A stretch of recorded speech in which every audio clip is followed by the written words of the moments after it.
Hay mundiales que se ganan y mundiales que, bueno, se convierten en leyenda. Torneos que van mucho más allá del deporte. Y el de México 86, sin ninguna duda, es uno de ellos. Vamos a ver por qué exactamente esta Copa del Mundo pasó a la historia. A ver, pensemos un momento. ¿Qué es lo que hace que un mundial sea inolvidable? En el caso de 1986 no fue una sola cosa. ¿Qué va? Fue una especie de tormenta perfecta. Una mezcla increíble de drama, de genialidad y de circunstancias que parecían imposibles. Una tormenta que, ojo, se define por momentos que tienen nombre propio. El primero, un acto de picaresca, casi divina. Y el segundo, que llegó apenas 4 minutos después, fue un acto de genialidad pura y dura. Son como las dos caras de la misma moneda, ¿no? Y definieron no solo a un jugador, sino a todo un torneo. Pero, ojo, la historia es mucho, mucho más grande que un solo hombre. Es también la historia de un país entero, de un anfitrión que se negó a rendirse cuando todo parecía perdido.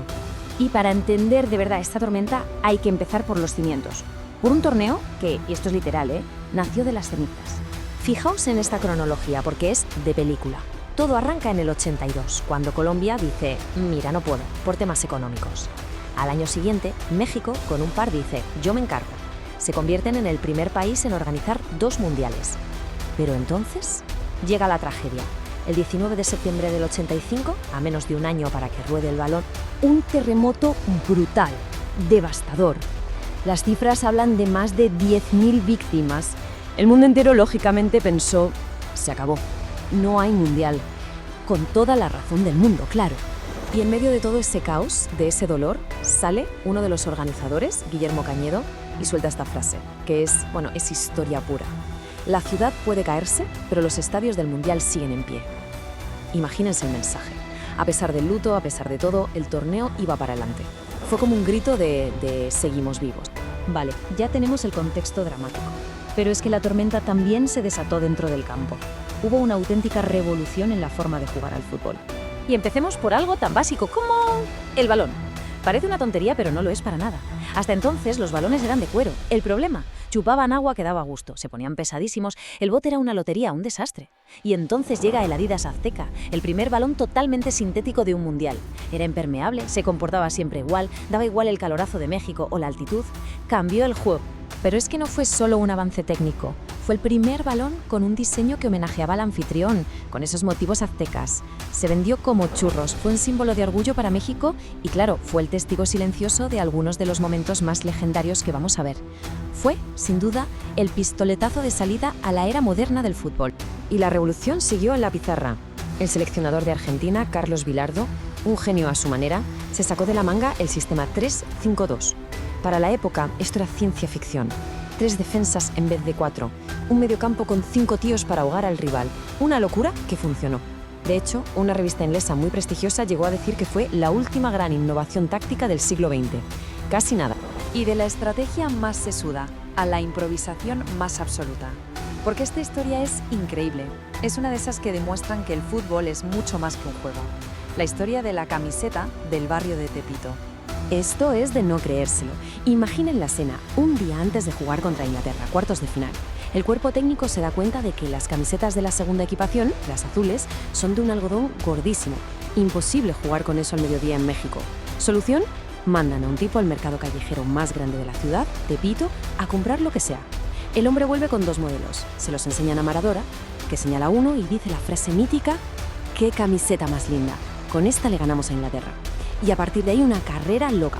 Gente del Club América de México cosiendo a toda prisa unos escudos improvisados y planchando unos números plateados que, por lo visto, eran de fútbol americano. O sea, una chapuza maravillosa, pura picaresca. Y esa camiseta nacida de la improvisación más pura, se convirtió en el lienzo de una de las mayores obras de arte del fútbol.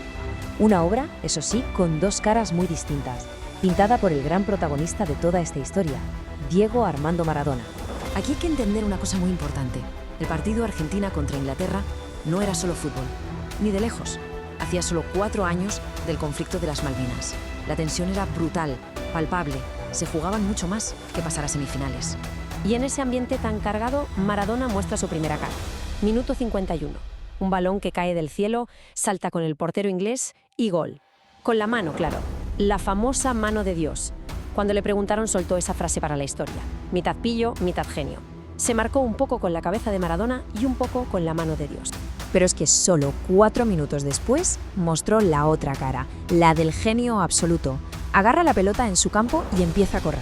Y a correr, y a correr.